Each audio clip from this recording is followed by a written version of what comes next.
Caminando con Dios 9. La aceptación. La aceptación bíblica significa que el pueblo de Dios, creado a imagen de Dios, reconoce y discierne la obra de Dios que se está desarrollando en sus vidas. Y la acepta por fe. No es algo que pueda ser forzado mediante presión, reprensión o corrección. La verdadera aceptación solo ocurre cuando la gracia de Dios llega con la ayuda del Espíritu Santo. Las 5 etapas de la aceptación. Se dice que, al enfrentar ciertos eventos o situaciones en la vida, a menudo pasamos por 5 etapas de aceptación. La primera etapa es la negación. Puedes entender los hechos en tu mente, pero emocionalmente quieres rechazarlos. Así que intentas no reconocer la verdad. Buscas a otras personas o circunstancias que contradigan lo que ya has escuchado. La segunda etapa es la ira. Cuando ya no puedes negar lo que está sucediendo, te llenas de enojo frente a la situación misma. ¿Por qué me pasa esto a mí? Sientes que hay personas moralmente peores, menos capaces, o menos merecedoras. Entonces, ¿por qué a mí? La tercera etapa es el regateo. Ante una realidad que no puedes cambiar y una ira que no resuelve nada, empiezas a buscar alguna salida, cualquier camino hacia una solución.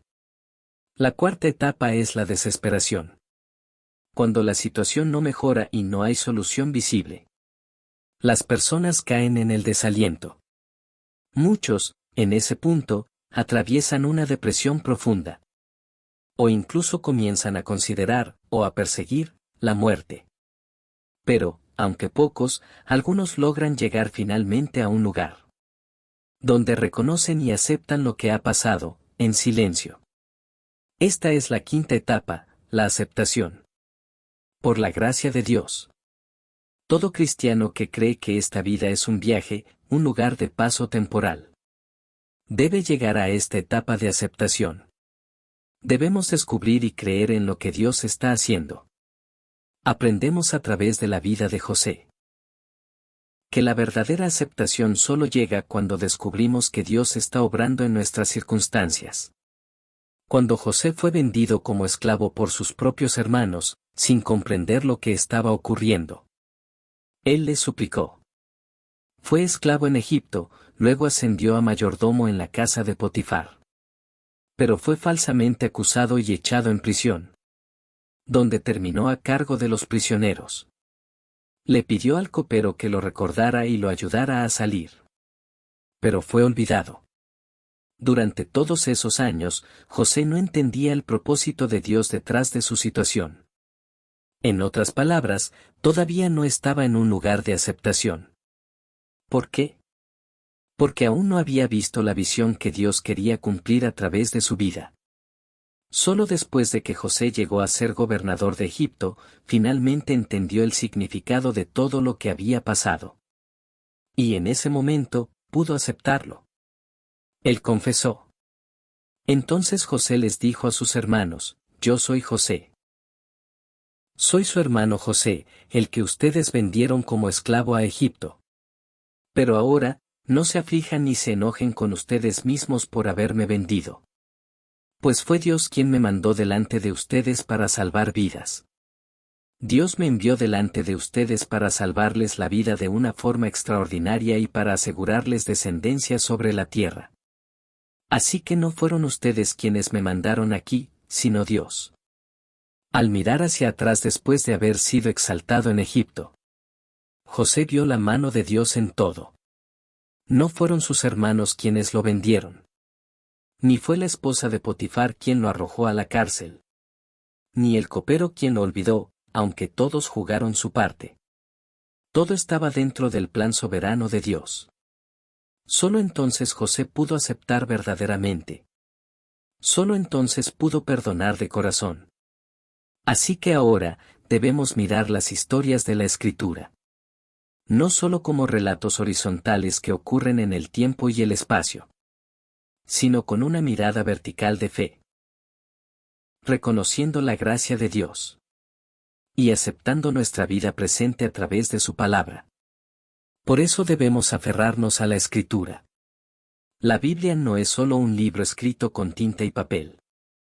A través de ella, debemos aprender a ver lo que Dios ha hecho en su pueblo, con ojos de fe.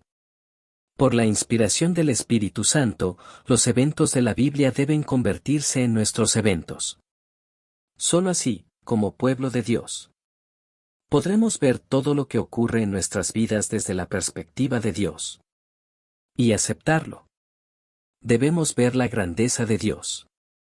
Job hizo una confesión de fe asombrosa en medio de un sufrimiento indescriptible. Aún después de perderlo todo, sus bienes, y todos sus hijos en un solo día.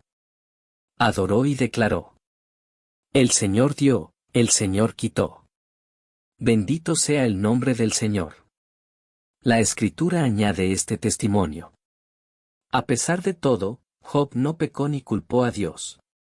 Y cuando su salud se quebró por completo, y fue reducido a un estado peor que la muerte, Job aún dijo: ¿Vamos a aceptar de Dios solo lo bueno y no lo malo? Y nuevamente, la Biblia afirma: a pesar de todo, Job no pecó con sus labios. Pero sabemos esto. Job no aceptó todo desde el principio. A medida que avanzan sus debates con los amigos, Job derrama su angustia una y otra vez. Diré a Dios: no me declares culpable. Hazme saber qué cargos tienes contra mí. ¿Cuántas faltas y pecados he cometido? Hazme saber mi delito y mi pecado. ¿Por qué escondes tu rostro y me consideras tu enemigo? Aunque había hecho declaraciones de fe, aún cargaba con un dolor no resuelto. Porque sin una aceptación genuina, Job no podía soltar la amargura que llevaba en su corazón. Pero con el tiempo, incluso Job llegó a contemplar la grandeza de Dios. Llegó a entender cuán pequeño era él verdaderamente. Y por fin, confesó: yo sé bien que tú lo puedes todo. Que no es posible frustrar ninguno de tus planes. Tú preguntaste: ¿quién es ese que oscurece mi consejo con palabras sin conocimiento? Ciertamente hablé de cosas que no entendía. Cosas demasiado maravillosas para mí, que no podía comprender. De oídas había oído hablar de ti. Pero ahora mis ojos te han visto. Por eso me retracto. Y me arrepiento en polvo y ceniza. Fue en ese momento cuando Job verdaderamente aceptó lo que Dios había hecho en su vida. No porque recibió el doble de lo que tenía antes, sino porque había visto la grandeza de Dios y se postró delante de él. Debemos ser llenos del Espíritu Santo. Pedro también, desde otro ángulo, pasó por un proceso difícil de aceptación. Al principio, confesó: apártate de mí, Señor, porque soy un hombre pecador. También hizo una gran confesión de fe: tú eres el Cristo, el Hijo del Dios viviente. Y declaró: aunque tenga que morir contigo, jamás te negaré. Pero cuando Jesús fue arrestado en Getsemaní y llevado ante el sumo sacerdote Caifás, Pedro negó conocer a Jesús 3 veces. En un momento, Jesús se volvió y miró fijamente a Pedro. Aún después de eso, Pedro fue el primero en entrar en la tumba vacía. Y aunque vio al Señor resucitado en múltiples ocasiones, eventualmente dijo: voy a pescar. Y volvió a su oficio anterior, llevando consigo a otros discípulos. Pero Jesús volvió a buscar a Pedro. Ya sabía que Pedro lo negaría. Así que encendió un fuego de carbón. Y esperó a Pedro, junto al mismo tipo de fuego donde Pedro lo había negado, para iniciar la conversación de restauración. Jesús le preguntó 3 veces: Simón, hijo de Juan, ¿me amas? Así como Pedro lo había negado 3 veces. Jesús ahora le preguntaba 3 veces. Aunque Pedro respondió: sí, Señor, tú sabes que te quiero. Su corazón sin duda llevaba un dolor que no podía borrarse fácilmente. Pero Pedro se levantó. Fue lleno del Espíritu Santo. Y el Espíritu cubrió todas sus debilidades y fracasos. Pedro, lleno del Espíritu Santo, se convirtió en el líder de la iglesia primitiva. Y aún antes que Pablo, fue usado por Dios para abrir la puerta de la misión a los gentiles. La culpa de haber negado a Jesús fue lavada por la gracia del Espíritu Santo. Eso es la aceptación. Cuando la gracia de Dios llega por medio de la plenitud del Espíritu Santo, incluso la culpa y el fracaso pueden convertirse en un lugar de nuevo comienzo. Aceptar es volver a empezar. Aceptar significa reconocer que, aunque sea mi debilidad, mi error o mi vergüenza, nunca estoy fuera del alcance de la mano de Dios. Y que nada puede suceder sin su permiso. Aceptar es empezar de nuevo desde ese mismo lugar.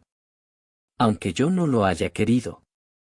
Ahora abrazo todo lo que me ha ocurrido dentro de la voluntad de Dios. Caminando con Dios, continúa.